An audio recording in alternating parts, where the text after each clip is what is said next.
5:30 a.m., a high-altitude training range in the blistering Nevada desert. A Tier 1 special operations team prepares for a high-stakes casualty evacuation drill. Dust kicks up against the dawn light. At the very back of the line stands a new female medic. She looks small, almost fragile compared to the bearded giants in front of her. The veterans whisper, "Another rookie. Hope she doesn't trip on her own bag." She says nothing, checking her trauma kit in silence. Her file reads HM2, Rachel Kane, Corpsman. But then, the commanding officer sees her call sign. He stops. The whispers die. Desert Serpent. The game changes now. Rachel Kane was a Navy hospital corpsman, but in the world of specialized warfare, they simply called her Doc. To the men of the Nevada training unit, she was an unknown variable, a blank slate in a world written in bold, aggressive ink. She had just arrived from a long, grueling deployment in the Middle East. A tour that had left her with quiet eyes and a steady pulse that nothing seemed to rattle. But on paper, to this fresh unit, she was just another medic being cycled through a training rotation. In the military hierarchy, especially in units dominated by Tier 1 operators who measured worth in muscle mass and confirmed engagements, respect wasn't given. It was extracted from the dirt and the blood. And right now, Rachel had 0 extraction points in their eyes. The sun began to climb, turning the Nevada sand into a shimmering sheet of white heat. This part of the desert was known as God's Anvil, a place where the air was so dry it felt like breathing through a wool blanket. The special ops team was prepping for a simulated hot extraction. This wasn't a standard drill. It involved moving through a 3-mile valley, engaging simulated targets with high-stress suppressive fire, and managing a critical casualty while under constant tactical pressure. The team lead, a man they called Joker, a veteran with 3 combat action ribbons and a jaw made of granite, looked back at Rachel. He saw a 5'4" woman carrying a 45-pound medical bag that looked like it might crush her. "Hey, Doc!" Joker shouted over the roar of the idling Humvees, his voice dripping with the skepticism of a man who had seen too many rookies freeze. "Listen closely, keep your head down and stay in the center of the formation. We're moving fast. If you fall behind, we aren't stopping. This isn't a climate-controlled classroom in San Diego. This is the valley. Try not to embarrass us, and try to keep up." Rachel didn't blink. She didn't offer a snappy comeback or a defensive explanation. She didn't feel the need to defend a resume she hadn't written. She just gave a sharp, professional nod and adjusted the heavy straps of her vest, feeling the familiar weight of her trauma kit against her spine. She had spent the last 2 years in places where the heat made Nevada look like a walk in the park. She knew that in these units, words were just noise. Only performance had a voice. The other soldiers in the unit followed Joker's lead. They were elite, professional, and fiercely protective of their unit's reputation. There was a palpable sense of doubt radiating from them like the heat off the sand. To them, a medic was the most important person in the squad when things went wrong. But when things were going right, a slow or inexperienced medic was just a liability that slowed down their maneuverability. They saw her small frame and assumed she lacked the engine to keep pace with men who spent their lives in the gym, preparing for the worst-case scenario. "Place your bets," one of the younger soldiers whispered, checking the tension on his rifle sling. "I give her 2 miles before we're carrying her bag for her. $20 says she pukes by the first ridge." Rachel continued her pre-mission checks, oblivious to the gambling. She wasn't just checking bandages. She was organizing her kill kit for maximum muscle memory. Pressure dressings? Check. Pain management? Check. Advanced airway tools? Check. She moved with a mechanical, practiced efficiency that suggested her hands had done this 1,000 times in total darkness, underwater, or in the back of a vibrating helicopter. She had decanted every second of her experience into that bag. The commanding officer, Lieutenant Miller, stood by the observation post watching the interaction through the shimmering heat haze. He held a thick manila folder, Rachel's official record, which had arrived late from the Pentagon. He had seen hundreds of corpsmen come and go. Most were competent, few were exceptional. He flipped past the basic training certifications, in the standard fitness reports. He was looking for her operational history, the stuff the regular Navy didn't like to talk about. When his eyes hit the call sign section, he paused. Usually call signs were things like doc or bones or stitches. But there in bold stamped letters that seemed to vibrate on the page, it said, Desert Serpent. Miller frowned. Call signs like that weren't given out by a computer or a friendly squad mate over a beer. They were earned in the field, usually by the survivors of a mission that no one wanted to admit existed. He looked up from the paper, watching Rachel take her position at the rear of the file.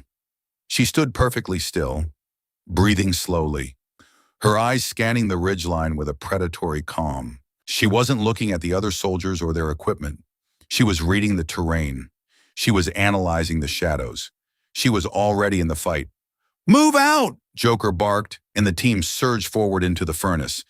If you think people get judged too quickly, type, "That's unfair." 90 minutes into the drill, the contact began. The silence of the desert was shattered by simulated explosions that rocked the canyon walls, sending clouds of dust and orange smoke into the air.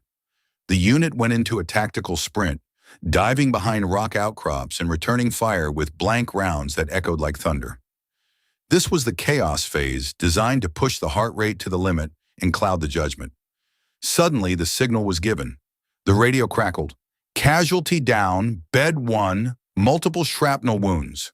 A 200-pound mannequin, weighted to simulate a soldier in full gear, was placed in the middle of a high-exposure zone, completely open to the ridgeline. "Doc, get up there! Now!" Joker yelled, his voice strained by the heat and the adrenaline. Rachel moved, but she didn't run like the others. She didn't take the direct path. She stayed low, moving in a zigzag pattern that utilized every inch of available cover, sliding through the sand with a fluidity that made the soldiers nearby pause for a fraction of a second. She reached the casualty in seconds. The heat in the canyon was now reaching triple digits. The sand was hot enough to burn through standard-issue gloves. Rachel went to work. This wasn't the slow, methodical triage of a base hospital. This was tactical combat casualty care in the mouth of the beast. Her world shrank to the size of the man in front of her. Step 1. Massive hemorrhage. She applied a tourniquet to the mannequin's leg with a bone-crushing force that made the soldiers nearby wince. She didn't use her eyes. She used her hands, feeling for the pulse that wasn't there. Step 2. Airway. She checked for obstructions, her movements blurringly fast but incredibly precise. Step 3. Respiration. She simulated a needle decompression for a tension pneumothorax, her hands steady despite the simulated fire zipping around her. The soldiers around her, still engaging simulated targets, began to steal glances. They expected her to be fumbling with her bag. They expected her to be asking for instructions. Instead, they saw a woman who looked like she was conducting an orchestra of survival. She was calm, too calm. "Casualty stabilized." Rachel's voice cut through the noise of the simulated gunfire. It wasn't a scream. It was a command that carried the weight of absolute authority. "I need a 2-man carry on the litter. Now, move it." 2 soldiers moved forward, still slightly skeptical. But as they gripped the mannequin, Rachel didn't just stand back. She grabbed the drag strap and helped them move. She directed them toward a narrow hidden crevice in the rocks that Joker, for all his experience, had missed in the initial sweep. "There," she pointed, "the basalt overhang. It's the only line of sight the enemy on the ridge can't hit with a direct angle." They moved into the deep shade of the rocks. Joker followed, looking at his watch. They were nearly 4 minutes ahead of schedule. He looked at Rachel. Her face was a mask of dust, a single streak of sweat running down her cheek like a scar. But her hands were steady, absolutely steady. She wasn't even breathing hard. "You're fast, Doc," one of the lean grunted, wiping the grit from his eyes. "Where'd you learn to move like that? You handled that tourniquet like you were trying to snap the leg off." Rachel just tightened a strap on her bag, her eyes already scanning for the next movement. "The sand is the same everywhere," she said simply. "It doesn't care about your training. It only cares if you're too slow." After the drill concluded at the 3-mile mark, the team gathered at the extraction point, exhausted and drenching themselves in lukewarm water. Joker approached Lieutenant Miller, who was still holding Rachel's folder, a strange expression on his face.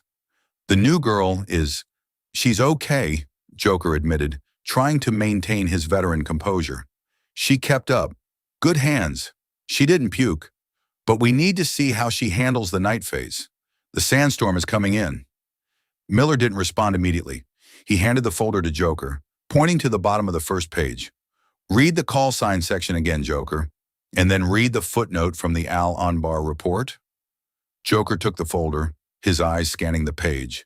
He stopped at the same line Miller had. Desert Serpent? Joker muttered, shaking his head. Sounds like something out of a comic book. That's a bit dramatic for a corpsman, isn't it? What did she do? Find a snake in her boot?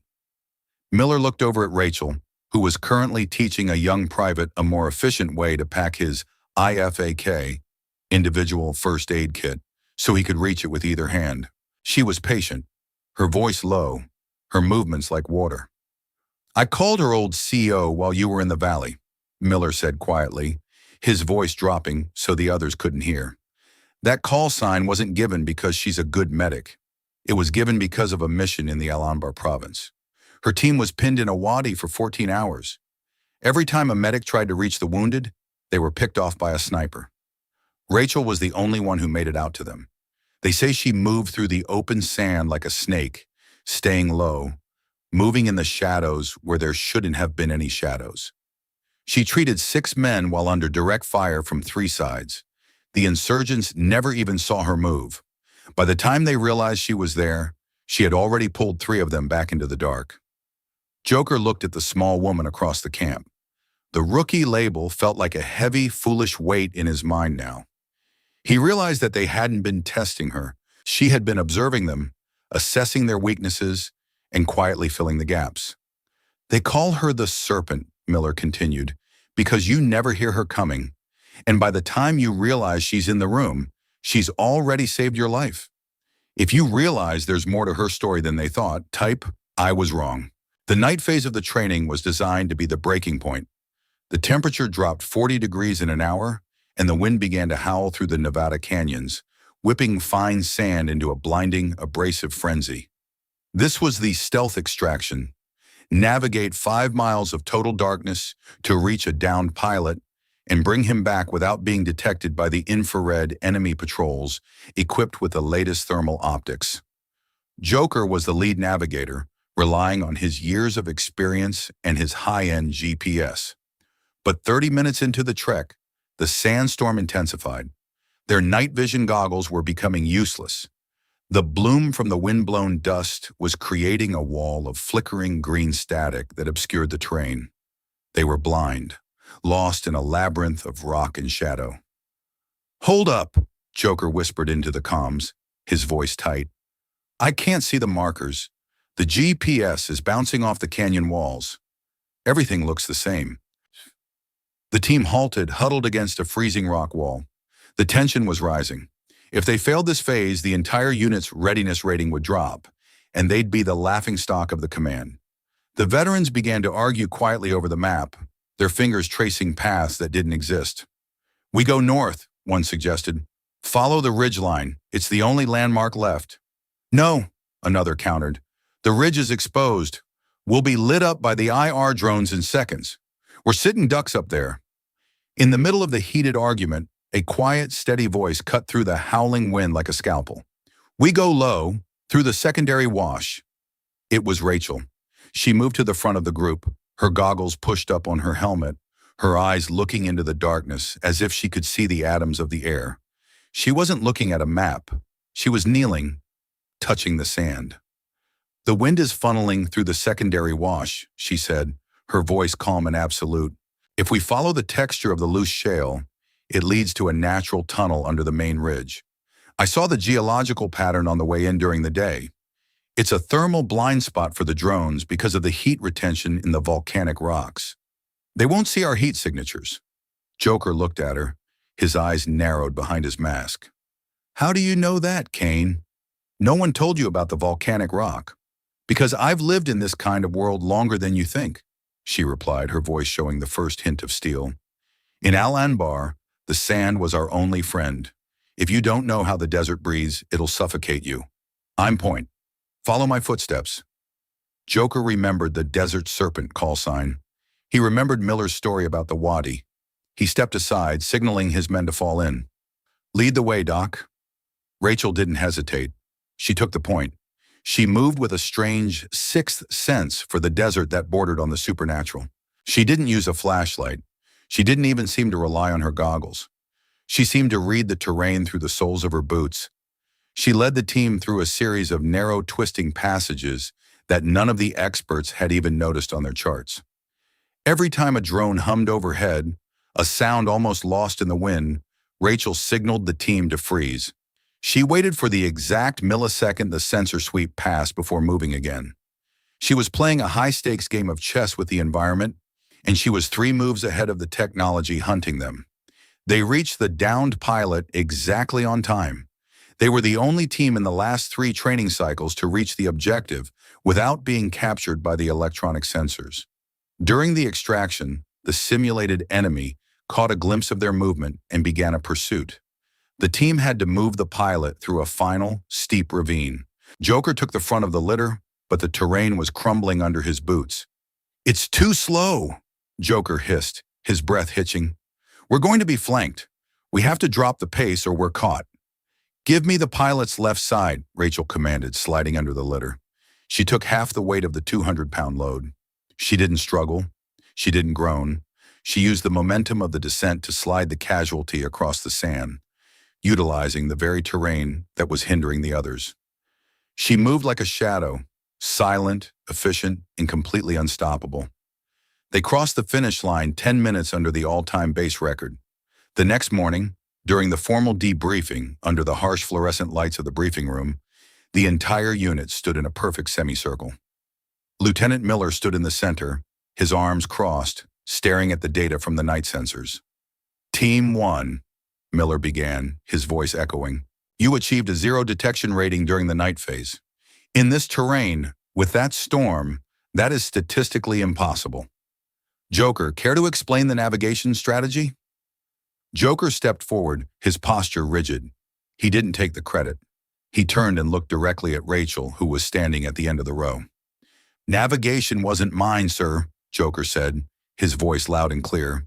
"It belonged to the doc. She saw a path we didn't. She moved us through the wadi like it was her own backyard. I've been in the teams for 10 years, and I've never seen someone read the sand like HM2 Kane. She isn't a rookie, she's a master." The younger soldiers, the ones who had joked about her bag and her palling behind, looked at the floor in a silence of deep shame. They realized they hadn't been training a new medic. They had been being mentored by a master of the craft who didn't feel the need to brag. "HM2 Kane," Miller said. "Step forward." Rachel stepped into the center of the circle. She didn't look proud or boastful. She looked like a professional waiting for her next set of orders. "Your former commanding officer sent over your full citation last night," Miller said, loud enough for every soldier in the room to hear. "For actions in Al-Anbar, you didn't just save those men, you navigated 3 miles of contested territory with a severed comms line and no air support, carrying 2 of them on your back through a minefield. You earned the Desert Serpent call sign because the enemy said you were a ghost of the sand that they couldn't kill." Miller looked at the team, his eyes boring into them. "In this unit, we value skill. But more than that, we value the quiet professionals, the ones who don't need to bark to be heard, the ones who let their actions do the talking in the dirt." He handed Rachel a small black patch with a coiled silver serpent on it, the unit's honorary expert combat medic insignia, usually reserved for senior chiefs. "Guess we judged you wrong, Doc," Joker whispered as she walked back to the line. "I owe you my respect.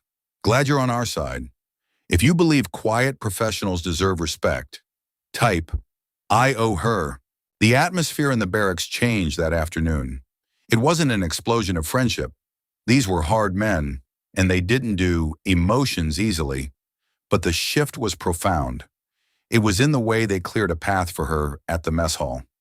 It was in the way the private she had helped earlier brought her a fresh bottle of water without being asked. Respect in a special ops unit is the only currency that matters, and Rachel was now the wealthiest person in the room. Later that evening, Joker found Rachel on the edge of the camp, cleaning her medical equipment for the 100th time. The sun was setting, painting the Nevada sky in shades of bruised purple and fire orange. "You know," Joker said, leaning against a crate, "you could have told us. You could have mentioned the Al-Anbar mission when I was being an idiot at the start of the trek." Rachel looked up, her hands still moving with a needle and thread as she repaired a tear in a bandage pouch. "Why?" Joker blinked. "To put me in my place. To let us know who we were dealing with." Rachel stopped. She looked out at the desert.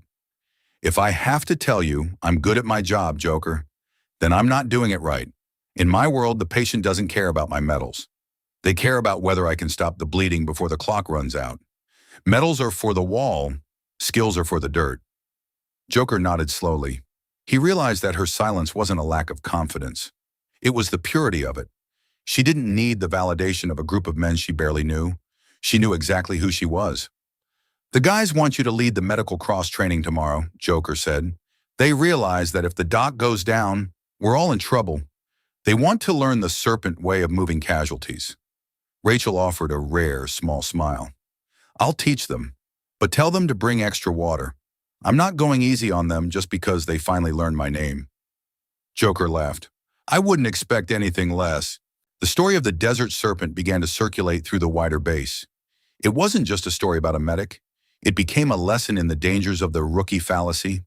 It reminded every operator that the person carrying the bag, the person fixing the radio, or the person driving the truck might just be the most dangerous person in the room.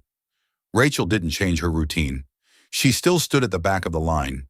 She still kept her head down.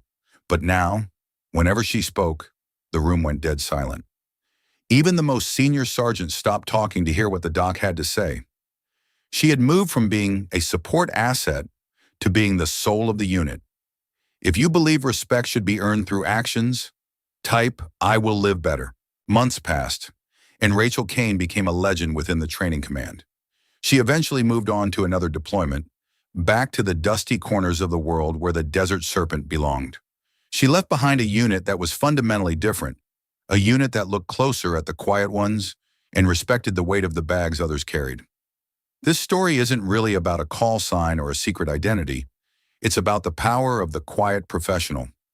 In our world, we are often told that to be successful, we must be loud. We must brand ourselves. We must make sure everyone knows our accomplishments. But Rachel Kane proved that the highest form of mastery is silent. Real experience doesn't need a loudspeaker. It doesn't need to boast on social media. It exists in the steady hands of a surgeon, the focused eyes of a pilot, and the silent movements of a medic in the sand. True power is the ability to do your job so well that the world can't help but notice, even when you're trying to be invisible. Sometimes, the most important person in your life is the one you're currently ignoring. It's the rookie who has more scars than you have years of service. It's the person who stays late to make sure the job is done right, while everyone else is out celebrating a victory. We judge people by their size, their rank, or their gender. We assume that because someone is quiet, they have nothing to say. We assume that because someone is small, they cannot carry the weight. But the next time you see a desert serpent in your own life, the quiet expert who is just doing their job, stop and look closer. They are the ones who hold the world together when it starts to fall apart. They are the ones who find the path through the sandstorm when everyone else is lost. And they are the ones who will save you, not for the glory, but because that is who they are. Rachel Kane is still out there. She still carries her bag. She still watches the shadows. She is a corpsman. She is a doc. And she is the reason 100 mothers still have their sons. She doesn't need you to know her name. She just needs you to stay behind her and keep moving. The sand is the same everywhere, but the serpent is one of a kind. If you believe quiet professionals deserve to be recognized, leave a comment and subscribe. These are the stories that shouldn't be forgotten.